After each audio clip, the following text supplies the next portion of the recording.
What if the world you know is only the thinnest of surfaces? Above, the sun burns, its light piercing the turquoise water in dancing, fractured columns. Here, in the photic zone, life is a riot of color and motion. A clownfish darts through the waving tentacles of its anemone home, a fleeting jewel in a city of coral that pulses with the rhythm of a million tiny lives. This is the ocean we imagine. It is a warm, familiar cradle, a world born of sunlight, the ocean's embrace. But this vibrant tapestry is deceptively thin.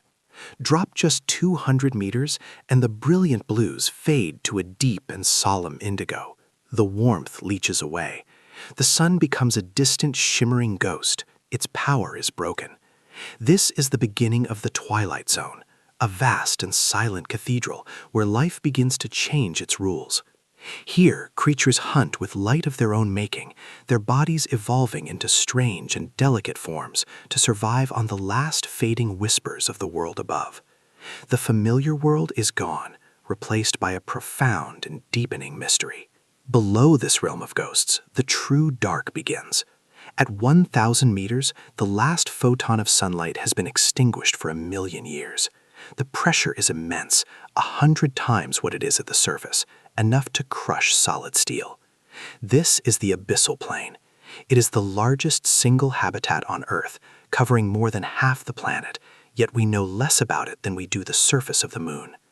What secrets, what forms of life could possibly thrive in a world of absolute blackness and unimaginable force? This eternal midnight holds 95% of our planet's biosphere, a hidden majority kingdom. Our ignorance of this deep realm is no longer a passive curiosity. It is a critical gap in our understanding of the planet itself. The deep ocean regulates our climate and holds potential biochemical secrets that could revolutionize modern medicine. For pioneers like Dr. Aris Thorne, mapping this darkness is not just exploration, it is an urgent necessity for our own future. Understanding this hidden inner space is key to understanding our world. So we stand at the precipice, looking down from our sunlit perch. The vibrant veil of the surface shimmers, a beautiful and distracting curtain. But below, the true, immense heart of the planet waits in the cold and the dark. It is not an empty void, but a beckoning presence, a world of untold stories and ancient truths. And to learn its secrets, we must leave the light behind and take the plunge. What happens when the sun's reach finally ends? The descent below 200 meters is not a gentle fading, but a swift surrender to the dark. The fractured light from the sunlit veil above collapses into a singular, perpetual sapphire glow that seems to radiate from the water itself. Pressure mounts with punishing force, an invisible giant squeezing with the weight of dozens of atmospheres, a constant reminder of the immense world pressing in from all sides, the ocean's embrace. At 400 meters, the submersible's hull groans softly. Outside, a single silver-sided hatchetfish glares back with enormous upturned eyes, its own light a cold blue jewel against the gloom. This is the mesopelagic zone, a world lit not from above, but from within. Here, light is a language spoken in shimmering bursts and ghostly trails. Lanternfish swim in vast shoals that create false moving star fields, using their light for camouflage, a technique called counterillumination, to erase their shadows from predators below. In this world of fleeting sparks, is every flash a warning, a lure, or a lonely whisper into the crushing silence? Understanding this biological light is not merely academic. These living lights hold secrets we are just beginning to unlock, offering powerful new tools for medical imaging and cellular research that can save lives. The twilight zone is a realm of phantoms, a transition between the world we know and a place of profound alienation. Life here has adapted to the cold and immense pressure with bizarre, terrifying efficiency. But this realm of ghosts is only a prelude, a final twilight before the descent into absolute, starless night begins. What if the only light in the universe was the one you made? Below 1,000 meters, the memory of the sun is gone. The last photons from the sunlit veil are extinguished, surrendering to a pressure that would crush steel. Here, in the bathypelagic zone, darkness is not an absence of light, it is a physical presence, absolute, eternal. Yet, it is not empty. A pinprick of cold blue light appears, dangling hypnotically in the crushing black. A small hatchetfish, drawn from the void, investigates the solitary lure, unaware of the cavernous jaw waiting just beyond the glow. In an instant, the light vanishes, and so does the fish. This is the anglerfish's deadly gambit, a beacon that is also a trap, where life itself is the currency for a meal. The living dark. This silent language of light is far more than a tool for predation. It is the social fabric of this dark realm. Where creatures are too sparse to find each other by chance, a specific sequence of flashes can be a courtship display, a shimmering pulse, a territorial warning. Each species has its own dialect, its own signature in the abyss. In a world without sound as we know it, and with no ambient light to see by, how does one even begin to say, "I am here"? A researcher once described it as a silent, ongoing conversation happening miles below our feet, a constant exchange of information written in photons. But this same light that offers connection can also be a desperate shield against oblivion. When threatened, the vampire squid does not release a cloud of dark ink, a useless gesture in a world already black. Instead, it ejects a sticky, sparkling cloud of bioluminescent mucus. This dazzling display of light and confusion acts like a depth charge of brilliance, blinding a predator and allowing the squid to vanish back into the safety of the greater darkness. It is a perfect inversion of the defenses we know from above. Understanding these efficient biochemical pathways inspires new technologies in medical imaging and genetics, turning abyssal secrets into tools that illuminate the hidden workings of our own bodies. This symphony of living light is not just a spectacle, it is a library of biological innovation. But this living light reveals more than just its creators. It illuminates the very floor of this strange, alien world, a place where the fundamental rules of life are rewritten entirely. What secrets lie buried in that abyssal ooze, waiting for a different kind of light to find them? What if the symphony of living light was just an overture? Below the midnight realm, at 4,000 meters, the performance ends. Here begins the abyssal plane. This world covers over half our planet in absolute darkness and bone-crushing pressure. The last desperate flashes from above are gone. All that remains is a profound, cold silence, a stillness that feels eternal. The deep embrace. This is the true floor of the world, shaped not by light, but by gravity and time. A single particle of marine snow drifts down. It is the husk of a creature from the sunlit veil. It has fallen for weeks, spiraling past in near-freezing water to settle on an endless expanse of fine silt. This constant, gentle rain of organic matter is the only nourishment. It is a ghostly blizzard from a forgotten world of light. So how can life possibly thrive in such crushing, desolate stillness? It does, but it moves at a geological pace. A tripod fish stands motionless on its stilt-like fins. It is a living sensor array waiting for the faintest vibration of prey. Nearby, a translucent sea cucumber, a holothurian, methodically ingests the nutrient-rich mud. A slow harvester on an endless farm. The slow dance. Protecting this fragile world is critical, as our reach for deep-sea resources threatens its eons-old stability. From the sunlit veil to this floor, the journey reveals a world transformed. Life is not extinguished, but distilled to its most patient forms. Yet this muddy expanse is not the final chapter. For in certain places, the seafloor tears open, venting the very heat of the Earth's core. What if the slow dance on the abyssal plane was not the whole story? We thought the deep a realm of cold, uniform scarcity. Then, in 1977, a submersible's lights cut the gloom near the Galapagos Rift, revealing a sight defying all logic. Before the crew, black smoke billowed from towering seafloor chimneys, the water shimmering with impossible heat. These were not chimneys of smoke, but fountains of life's ingredients, hydrothermal vents. Here, seawater seeps into the planet's crust, is superheated by magma, and erupts back into the ocean, laden with minerals like hydrogen sulfide, a toxic, scalding brew, yet the foundation for an entire ecosystem. In this crushing dark, life has forsaken the sun. It has turned instead to the planet's inner fire, pioneering a process once only theory, chemosynthesis. Life from chemistry, not light. This chemical energy supports a riot of life that rivals any coral reef. Giant tube worms, some over 2 meters tall, stand in thickets, their eyeless bodies encased in white tubes.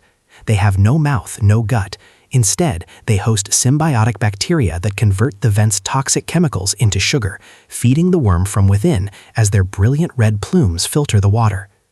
Ghostly white crabs scuttle over the mineral deposits, somehow thriving in temperatures that would boil any creature from the sunlit veil.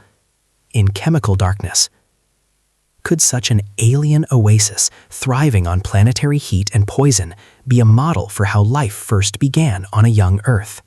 This discovery fundamentally reshaped our understanding of biology, proving that the sun is not the only engine of existence. It forces us to reconsider where life might be found elsewhere in our solar system, in the hidden oceans of icy moons like Europa or Enceladus. These oases of fire are islands of impossible vitality in the vast cold desert of the abyss. They are a testament to life's tenacity, a complete rewriting of the rules we thought we knew. But these volcanic gardens are not the only strange pockets of life hidden in the deep. Other colder springs also seep from the seafloor, fueling entirely different worlds. What if the sea monsters of old maps were not just imagination? Beyond the oases of fire and the slow dance on the abyssal plains, a different drama unfolds. It is a war of titans waged in absolute darkness, far from human eyes.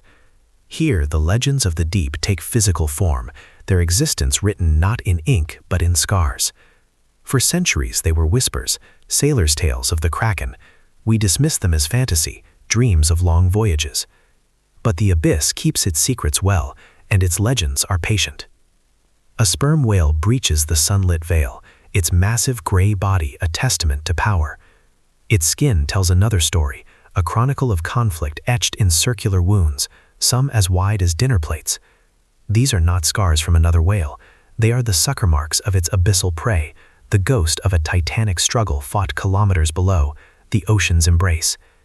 This scarred behemoth is our most compelling proof that the krakens of myth are terrifyingly real.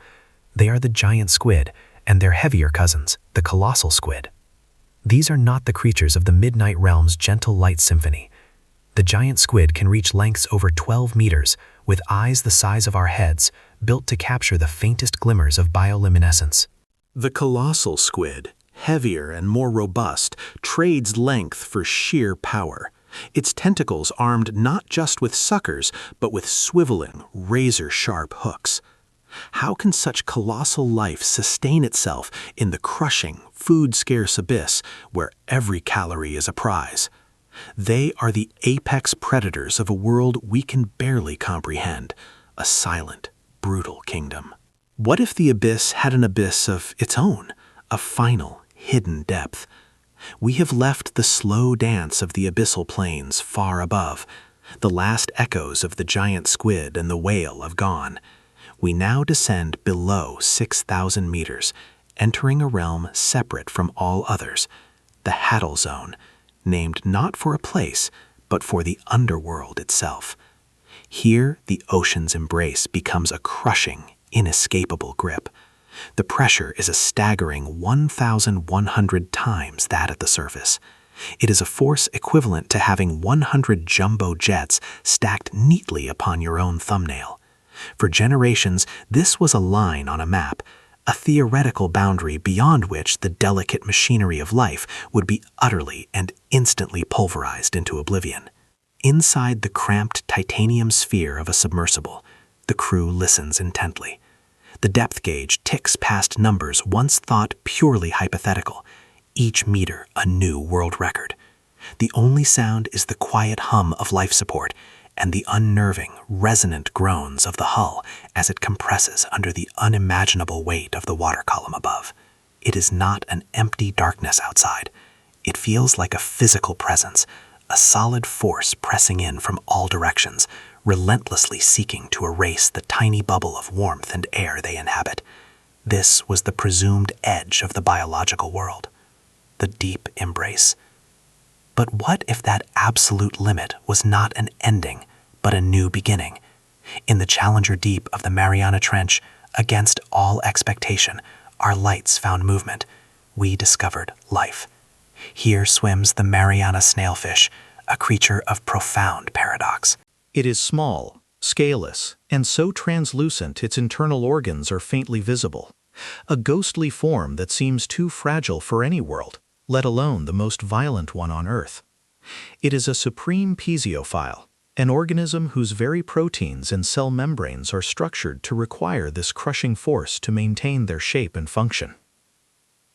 What if the deepest dark were no longer a stranger to us? For eons, the abyss was a realm of myth, a world of pressure and cold, a world untouched. But humanity, a creature of the sunlit veil, could not resist its beckoning. In 1934, William Beebe sealed himself inside a cold, cramped steel ball. Through a 3-inch quartz window, he watched the symphony of living light unfold, a spectacle no human eye had witnessed directly from its own domain. This first descent was a pilgrimage, a quiet knock on the door of an ancient realm. From that first fragile visit, our presence grew. We no longer send just our bodies, we send our proxies. Unblinking robotic eyes now drift through the midnight realm.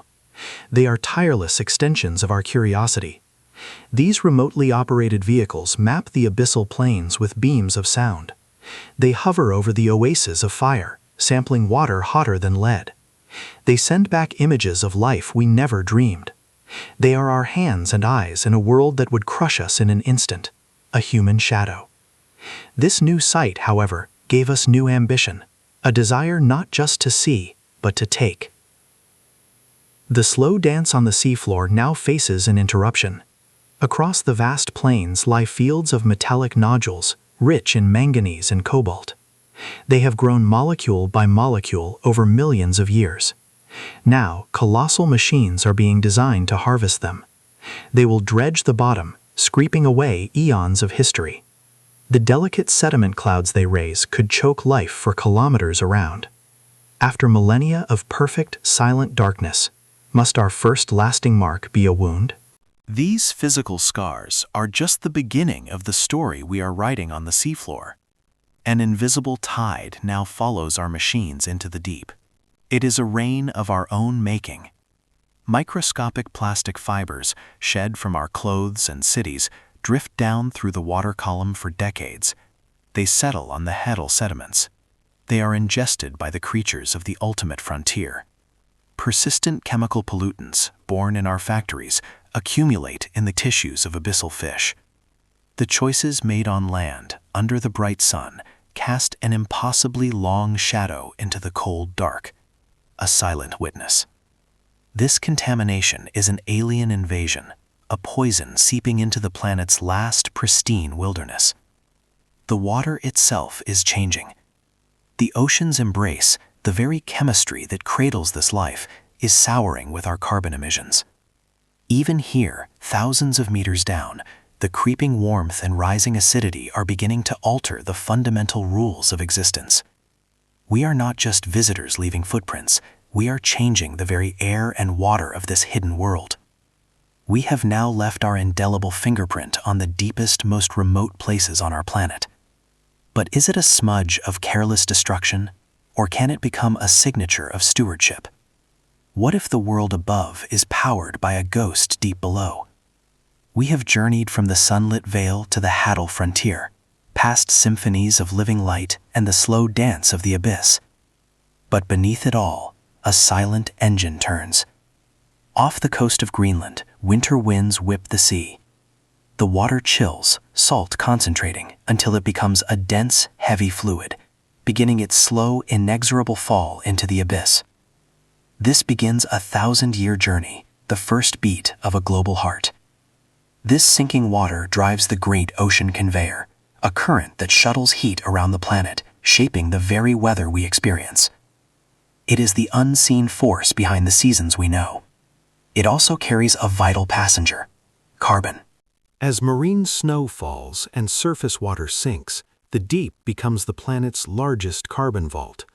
How could this silent, slow-motion process, happening miles beneath the waves, possibly shape the air we breathe? The deep, silent embrace.